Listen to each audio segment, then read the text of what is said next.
என்னைக்கு இருந்தாலும் இவங்களுக்கு சனினா எழுதிக்குங்க. ஏன் நீச்சமாகிறார்? சனினா எழுதுங்க, பாயிண்ட்டு வேணும்ல. சனினா குலதெய்வம், சனினா குலதெய்வம். சூரியன் அப்படின்னா குலதெய்வத்துக்கு காரகர். இது மாதிரி விஷயம்லாம் உங்களுக்கு மறைமுகமாக யாருமே வெளிப்படைத்தன்மையோடு உங்களுக்கு சொல்ல மாட்டாங்க. ஐயா, நான் கற்றுக்கொண்ட குருமார்கள் எல்லாம் உலகத்திற்கு வெளிப்படைத்தன்மைகளை தந்ததினால் அடியனுக்கும் இந்த வாய்ப்பை இறைவன் தருகிறான். அப்போ இவங்களுக்கு குலதெய்வம் சார்ந்த ஒரு ஏக்கம் உண்டு. கோயிலுக்கு போனால் இவங்களுக்கு சண்டை வருது. அப்போ குலதெய்வமே தெரியல. அப்போ குலதெய்வம் தெரிஞ்சும் போக முடியல. குலதெய்வத்தை வணங்கினா எங்களுக்கு எதுவும் நன்மை இல்லாத மாதிரி அவங்களுக்கு ஒரு கவலை இருக்கும், ஒரு உணர்வு இருக்கும், அந்த ஃபீல் பண்ணுவாங்க. இப்படி ஏதாவது ஒன்று அவர்கள் சொல்லுவார்கள். ஏன்னா சனிதான் நமக்கு குலதெய்வத்துக்கான காரக கிரகம். ஆனால் பாருங்க, 5ஆம் பாவத்துக்குரிய ஆகிய சூரிய பகவான் அங்கு உச்சமாகிறான். அப்போ 5ஆம் பாவம் தானே குலதெய்வம். அப்போ லக்னம் என்கிற ஜாதகருக்கு 5ஆம் பாவத்தினுடைய அதிபதியாகிய சூரியன் உச்சம் அடைவதினால் இவங்க நாங்கள் கும்பிட்டுக்கிட்டே இருக்கிறேன்னு சொல்லுவாங்க. ஆனால் இங்கே மறைமுகமாக யார் நீச்சம் அடைகிறார்? சனீஸ்வரன். அப்போ ஒரு பிரேக், ஏதாவது ஒரு குறைய வச்சிருப்பாங்க. இவங்க அப்பாவும் கும்பிடலை, இவங்களுடைய பாட்டனாரும் கும்பிடலை அப்படின்னு ஒரு விஷயம் அங்கே இருக்கும். ஏன்? ராசிநாதனை 8குடையவனாகவும் ஆகிறார். அப்போ நெருக்கடித்தன்மையில் இவர்கள் இடம் விட்டு இடம் வந்து ஊர் விட்டு ஊர் வந்து பிழைக்க வந்த இடத்தில் ஒன்றுக்கு மேற்பட்ட இடங்கள் மாறி, தொழிலுக்காக மாறி, சனினா தொழில் மாறி, அந்த குலதெய்வத்தினுடைய மகிமையும் அருமை பெருமைகளையும் தெரியாமல் விட்டுவிட ஒரு காலகட்டத்தில் அந்த தெய்வத்தை தேடி கண்டுபிடித்து, இப்போ உடுக்கை இருக்கு பாருங்க, உடுக்கை என்பது சூரியன். அப்போ உடுக்கை அடிக்கக்கூடியவர்கள் கோடாங்கி மூலமாக குறி கேட்டு தெரிந்து தெய்வத்தை அணுகுவார்கள்.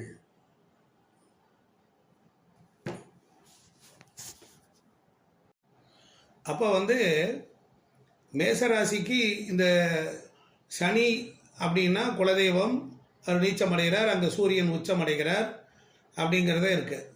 அப்போ ஏதாவது ஒரு வகைகளில் இவங்க வம்சாவளியில் இருக்கும். அப்போ 8ஆம் இடங்கிறது, ஏன்னா மேச லக்னத்திற்கு அதிபதியான செவ்வாய் அவர் 8ஆம் வீட்டிற்கு விருச்சிகத்திற்கும் அவரே அதிபதியாக வர்றார். அப்போ இவங்களுக்கு இந்த செவ்வாய் 8ஆம் இடங்கிறதுனால என்ன நஷ்டம் அப்படின்னா, சேதாரம், அவமானம், கடன், நோய், வழக்கு, விபத்து, கண்டம், எதிரி, பகை அப்படிங்கிற மாதிரி மேசராசி இதை அனுபவிக்காமல் நகரவே முடியாது. இப்போ பகல் நேரத்தில் பார்த்தீங்கன்னா பிரச்சனைகள் ரொம்ப ஸ்ட்ராங்காக இருக்கும். அது காலையில் 6 மணிலேருந்து 11 மணி வரைக்கும் பார்த்தீங்கன்னா இவங்க எப்பொழுதுமே ஒரு பரபரப்பாகவே இருப்பாங்க. அப்போ மேசராசிக்காரர்களுக்கு ஒரு போராட்டம் இல்லாமல் வாழவே விடாது. இதெல்லாம் இந்த ராசியில் ஒளிந்திருக்கக்கூடிய மர்மங்கள்னு எடுத்துக்கலாம், மறைவு வித்தைகள்னு எடுத்துக்கலாம், கர்மங்கள்னு எடுத்துக்கலாம். அப்போ மேசராசிக்காரங்களுக்கு ஒரு குழந்தையை பற்றிய கவலை, ஒரு வருத்தம், அது கொஞ்சம் முன்னேற்றம் இல்லை அப்படிங்கிற ஒரு மனக்கவலை ஆள் மனதில் இருந்துக்கிட்டே இருக்கும்.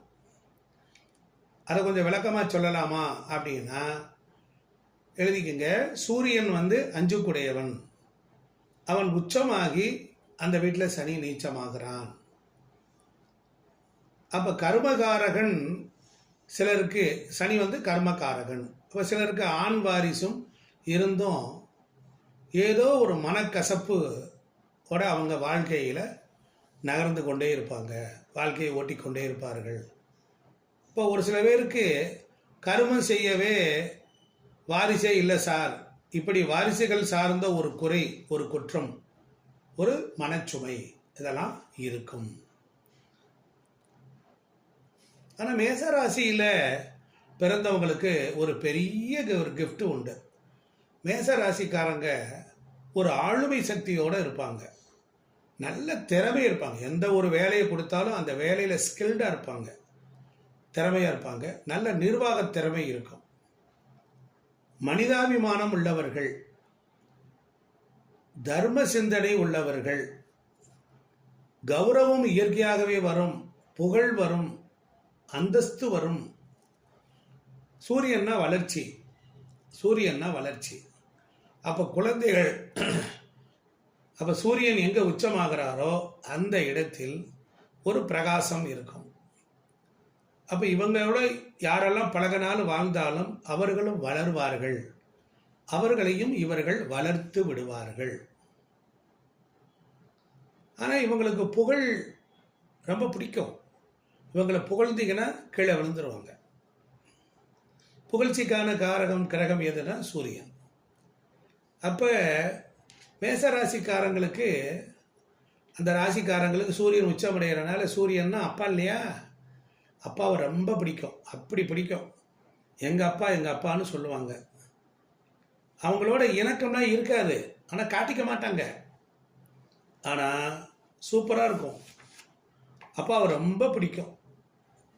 அதே இது இந்த ராசிநாதனே 8 ஆகிறனால, அப்போ மேசராசி, மேச லக்னம், 5 உச்சமாகிறான், அவனை 8 ஆகிறனால அப்பாவுக்கு பூர்வீகத்தில் ஒரு பிரச்சனையாக இருக்கும்.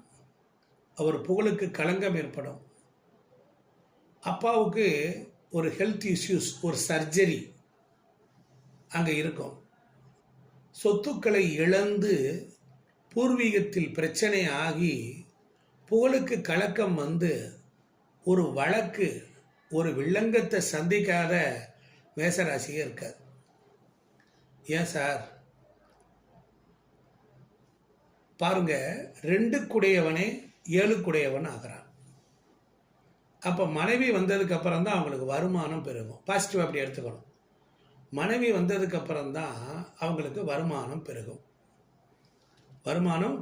அப்போ 2னா வருமானம், 7னா மனைவி. அப்போ உயர்வு உண்டு, கண்டிப்பாக உண்டு. இப்போ கணவன் வந்தாலும் சரி, இப்போ பெண்ணாக இருந்தால் கணவன் வந்தாலும் சரி, ஆணாக இருந்தாலும் மனைவி வந்தாலும் சரி. அப்போ ஆணுக்கும் பெண்ணுக்கும் நம்ம இப்படி மாற்றி பார்த்து கொள்ள வேண்டும். இப்போ கணவர் இருக்காருன்னா வருமானம் செய்கிற மனைவி இல்லை, வருமானம் மனைவி வந்ததுக்கப்புறம் வருமான உயர்வு அது போலவே உண்டு. அப்போ மனைவி பேரில் ஒரு தொழில் செய்கிற நிலையும் உண்டு. அப்போ 2க்கும் 7க்கும் உடையவன் சுக்கிரனுடைய நட்சத்திரம் அங்கே இருக்கு, அந்த ராசிக்குள்ளரே இருக்கு. அப்போ 2 வருமானம், 2 சுகம், குடும்பம். மேசராசிக்கு குடும்பம் வந்ததுக்கப்புறம் சுகமான வாழ்க்கை, நல்லா சாப்பிடுவாங்க. ஏன்னா பரணி நட்சத்திரம், நல்லா சமைப்பாங்க, நல்லா சாப்பிடுவாங்க. பெண்ணாக இருந்தால் நல்லா சமைப்பாங்க, வாய்க்கு ருசியாக சாப்பிடுவாங்க. கணவன் மனைவி அந்யோன்யம் இருக்கும். ஏன்னா மனைவிங்கிறது ஒரு சிறப்பு. அந்த நட்சத்திரம் சுக்கிரன் உள்ளே இருக்கிறார். ஆனால் மேசராசின்னு சொன்னால் முன்கோபம்னு அர்த்தம். உஷ்ணக்கோள்கள் உஷ்ண வீட்டில் உச்சம் பெற்றாள். அப்போ கோபம் அதிகமாக இருக்கும். தப்பான முடிவை எடுக்க சொல்லி ஒரு உண்மை, ஒரு அவசரக்காரகன் செவ்வாய்னா அவசரக்காரகன். அவனுக்கு புத்தி கம்மி. செவ்வாய்க்கு வேகம் ஜாஸ்தி, அப்போ புத்தி கம்மி. அப்போ கௌரவத்தின் பொருட்டு அவசரமாக ஒரு முடிவெடுத்து, தப்பாக முடிவெடுத்து அப்படின்னா அங்கே செவ்வாய் அங்கே வழுக்கிறான், ஆட்சி பெறான். அப்போ அவசரப்படுவார்கள். அவனை 8 ஆகிறான். வேகமாக யோசிக்கிறது, வேகமாக சாப்பிட்றது. 2 என்பது வாய், செவ்வாய் என்பது உஷ்ணம். அப்போ வாயில் வேகமாக சூடான சாப்பாடு சாப்பிடுதல், இதெல்லாம் அங்கே. அப்போ இவங்க வேகமாக சாப்பிடுவாங்க, இனிப்பாக சாப்பிடுவாங்க.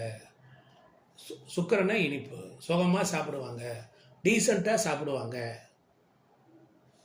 சுக்கிரன்னா சுகவாசி இல்லையா? அப்போ ராசியில் ஒரு சுகவாசிக்குரிய நட்சத்திரம் இருக்கு. அந்த வீட்டில் சனி நீச்சமாகிறார் இல்லையா?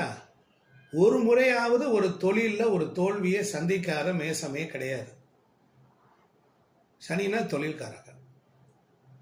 அப்போ ராசியிலே சனி நீச்சமாயிரனால தொழில் தோல்வி உண்டு.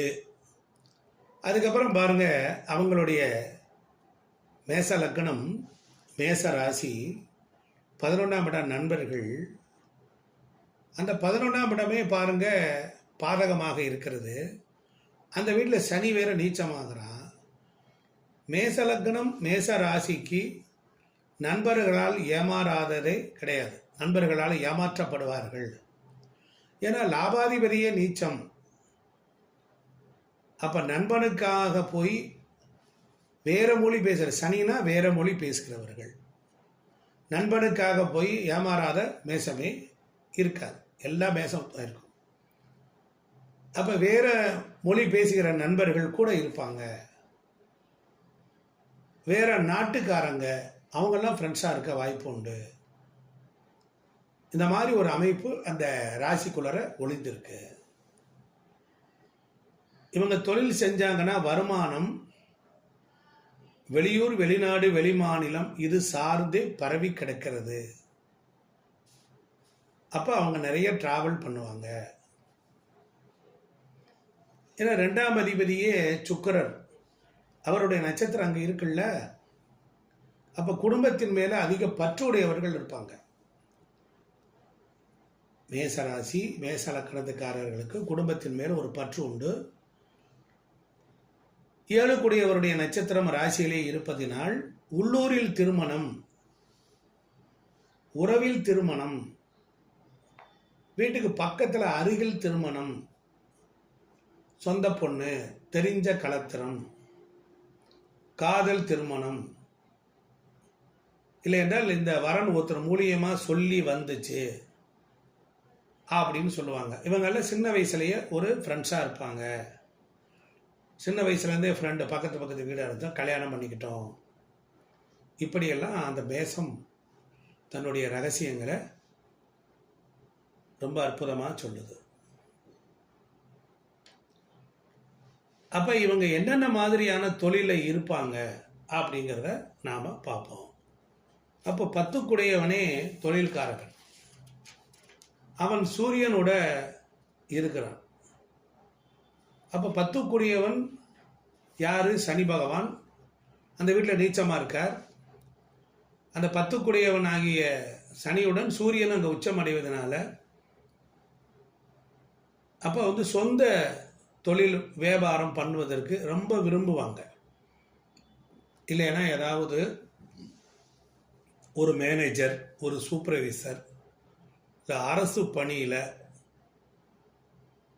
அந்த மாதிரி இருப்பாங்க. ஆனால் தொழிலில் ஒரு தோல்வி உண்டு.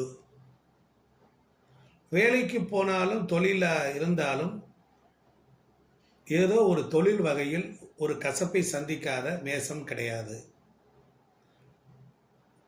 வேலைக்கு போன இடத்துல ஒன்றும் மனசே சரியில்லை சார், எவ்வளோ கஷ்டப்பட்டாலும் வாழ்க்கையில் மட்டும் வளர்ச்சிங்கிறது எனக்கு விட்டு விட்டு தான் சார் கிடைக்கிறது அப்படின்னு மன நிறைவே இல்லாமல், ஏன்னா லாபத்துக்கானவன் லக்னத்திலே போய் நீச்சமாகிறான், தொழிலுக்கானவன் லக்னத்திலேயே நீச்சமாகிறான். அப்போ நண்பர்களால் ஏமாற்றம். சில நேரங்களில் மூத்த சகோதர சகோதரிகள் வாழ்க்கையை பார்த்தாலும் அவங்களுக்கும் ஒரு போராட்டம் இருக்குது. அவங்க கூட சில நேரம் புத்திரர்களால் கவலை இருக்கும். இப்போ நம்ம லக்னம் 2ஆம் இடம் இப்படியே 5, 10, 11 இப்படியே கலவையாக பார்த்துக்கிட்டே வரோம். கலவையாக பார்த்துக்கிட்டு தானே வரோம்.